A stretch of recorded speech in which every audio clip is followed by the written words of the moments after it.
আপনাদের স্বাগত জানাই আমার কথা শুনবার জন্য। আজকে আমি আমার কথা বলতে চাই না।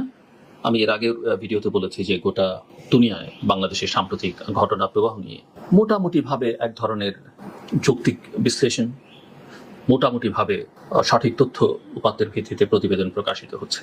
বাংলাদেশে কিছুটা গণমাধ্যমের স্বাধীনতা সংকট আছে, কারো কারো ভাষায় অনেকটাও আছে, কারো কারো ভাষায় কিছুটা, আমি আমার ভাষার কথা বলছি না, এবং জনগণের এক ধরনের আস্থাহীনতা আছে বাংলাদেশের গণমাধ্যমের উপরে। বিশ্বাসযোগ্যতার একটা সংকট আছে। সেই সংকট কেন তৈরি হয়েছে, কিভাবে সেটা অতিক্রম করা যাবে, সেটা নিয়ে আমরা ভবিষ্যতে কথা বলার চেষ্টা করব। আজকে আমি গত 23 জুলাই এই সাম্প্রতিক যে কোটা আন্দোলন, তার প্রেক্ষিতে ক্র্যাকডাউন, হতাহতের ঘটনা, হত্যাযজ্ঞ, ধ্বংসযজ্ঞ, এর মধ্যে যুক্তরাষ্ট্রের প্রভাবশালী সংবাদপত্র দ্য নিউ ইয়র্ক টাইমস একটি লেখা প্রকাশ করেছে।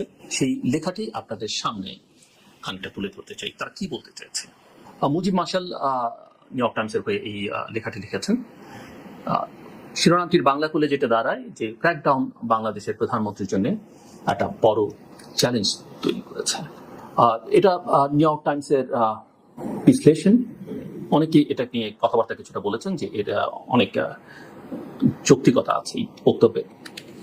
যুক্তরাষ্ট্রের শীর্ষ দৈনিক, আমি এবং শুধু শীর্ষ না, সার্কুলেশনের অর্থে প্রভাবশালী নিউ ইয়র্ক টাইমস বাংলাদেশের চলমান যে কোটা আন্দোলন এবং এটিকে কেন্দ্র করে সহিংসতা নিয়ে একটা বিশ্লেষণে বলছে যে এবারের বিক্ষোভে কমপক্ষে 150 জন নিহত হয়েছে এবং প্রধানমন্ত্রী শেখ হাসিনার ক্ষমতায় আসার পর এটি এখন পর্যন্ত তার জন্য সবচেয়ে বড় চ্যালেঞ্জ তৈরি করেছে। 23 তারিখ পর্যন্ত নিউ ইয়র্ক টাইমস এটাকে 150 জন বলেছে, কিন্তু আমরা ইতিমধ্যেই জানি যে এই সংখ্যাটা, অর্থাৎ নিহতের সংখ্যা যারা হত্যাকাণ্ডের শিকার হয়েছেন, সংখ্যাটা 200 পেরিয়ে গেছে। ইতিমধ্যেই 6-7 হাজারের মতো গ্রেপ্তার হয়েছে, অসংখ্য মামলা হয়েছে, সেগুলো আমরা কম বেশি সবাই জানি। যাই হোক, আমি আবার নিউ ইয়র্ক টাইমসের প্রসঙ্গে যাই। তাদের কথা অনুযায়ী যে আমি যেটা বলছিলাম একটু আগে, যে গত 23 জুলাই নিউ ইয়র্ক টাইমসের সংবাদ বিশ্লেষণে বলা হচ্ছে যে যারা বাইরে থেকে দেখছেন তাদের জন্য বাংলাদেশের প্রধানমন্ত্রী শেখ হাসিনা একটি আকর্ষণীয় গল্প উপস্থাপন করেছেন।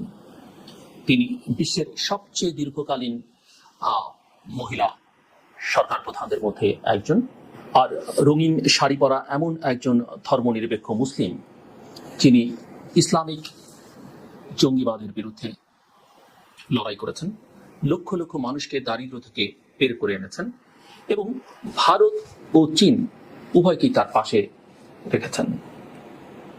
নিউ ইয়র্ক টাইমস এভাবে বলবার চেষ্টা করেছে। তারা আরো বলছে যে কিন্তু এই আপাত দৃষ্টিতে সাফল্য এসেছে একটি ভারী মূল্য দিয়ে। বিগত 15 বছরে শেখ হাসিনা তার কর্তৃত্বকে গভীরভাবে সংহত করেছেন এবং 17 কোটি মানুষের এই জাতিকে বিভক্ত করেছেন।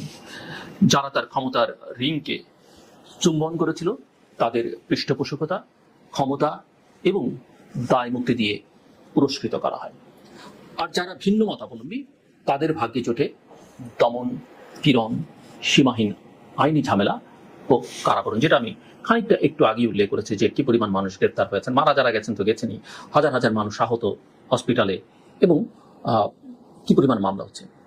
নিউ ইয়র্ক টাইমসের বিশ্লেষণে বলা হচ্ছে যে এই মাসে যে টেকসই প্রতিবাদ বাংলাদেশকে আন্দোলিত করেছে তা হলো নিরঙ্কুশ ক্ষমতার জন্য হাসিনার ফর্মুলার বিরুদ্ধে একটি প্রতিক্রিয়া। এটি এমন এক রক্তাক্ত ক্র্যাকডাউন যাতে কমপক্ষে 150 জন প্রাণ হারিয়েছে, যা টানা 4র্থ মেয়াদে প্রধানমন্ত্রী হওয়ার কয়েক মাস পরেই তার আধিপত্যের জন্য এখন পর্যন্ত সবচেয়ে বড় চ্যালেঞ্জ তৈরি করেছে। বিশ্লেষণে, নিউ ইয়র্ক টাইমসের বিশ্লেষণে বলা হয়, সরকারি নিরাপত্তা বাহিনী এবং শেখ হাসিনার দলের ক্যাডারদের কর্মকাণ্ডের সহিংস প্রতিক্রিয়া দেশকে নৈরাজ্যের দ্বার প্রান্তে পৌঁছে দেয়। এরপর কারফিউ জারি করা হয়, সামরিক বাহিনী রাস্তায় টহল দেয়, হেলিকপ্টার প্রায় উপরে চক্কর দেয়, ইন্টারনেট বন্ধ করা হয় এবং ফোন কল গুরুতরভাবে সীমিত করা হয়।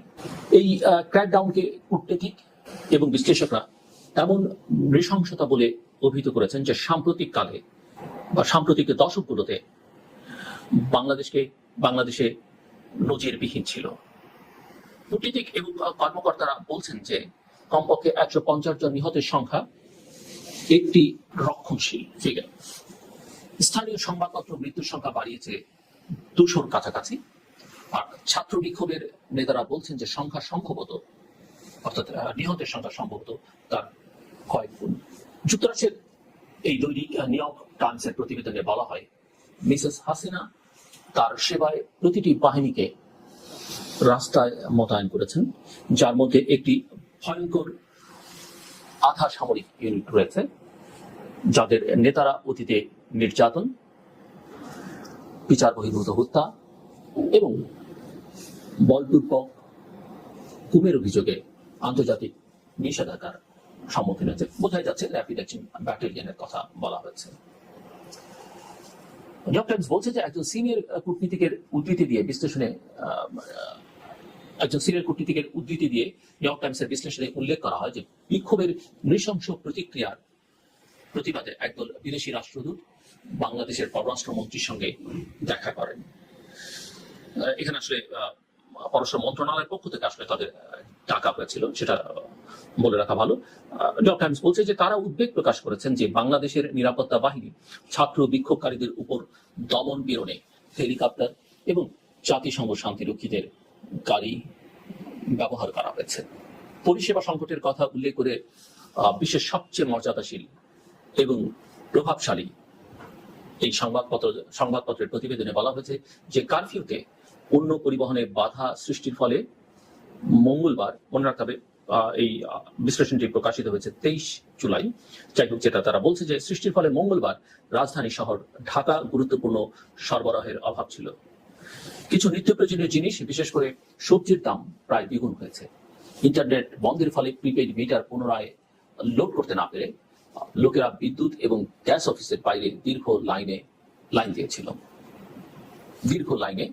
দাঁড়িয়েছিল। পত্রিকাটি উল্লেখ করছে সরকার বিভ্রান্তি ছড়ানো বন্ধ করবার উদ্দেশ্যে যোগাযোগ বা কমিউনিকেশন ব্ল্যাক আউট করা হয়েছে বলে দাবি করলেও এটি নিহতের সংখ্যাকে আড়াল করেছে বলে মনে করা হয়। সেলফোন ফুটেজে দেখা যায় যে নিরাপত্তা কর্মকর্তারা বিক্ষোভকারীদের লক্ষ্য করে গুলি ছুটছেন অথবা রাস্তার উপর নির্বিকারভাবে লাশ ফেলে দিয়েছেন। এটা আমরা দেখেছি যে কিভাবে গাড়ি থেকে লাশ ফেলে দেওয়া হচ্ছে, পুলিশ কিভাবে সেই লাশ বা অসুস্থ আন্দোলনকারীকে পাশে রেখে অন্যদের উপরে গুলি চালাচ্ছে, কিন্তু একজন অসুস্থ বা মৃত্যু পথযাত্রীকে বাঁচাবার কোনো চেষ্টা তারা করেন, এটা আমরা দেখেছি। যাই হোক, নিউ ইয়র্ক টাইমসের বিশ্লেষণমূলক এই প্রতিবেদনটিতে বলা হয় যে জনাকীর্ণ ঢাকা মেডিকেল কলেজ হাসপাতালে সাংবাদিকরা বর্বরতার ব্যাপক প্রমাণ দেখতে পান। চোখে পেলেট গান এবং রাবার বুলেটের আঘাত দিয়ে অন্তত 39 জনকে সেখানে ভর্তি করা হয়েছে। তাদের মধ্যে অন্তত অর্ধেক এক বা উভয় চোখের দৃষ্টিশক্তি হারানোর ঝুঁকিতে রয়েছেন বলে জানিয়েছেন চিকিৎসকরা। সংখ্যাটা আরো অনেক বেশি, আমরা সবাই জানি।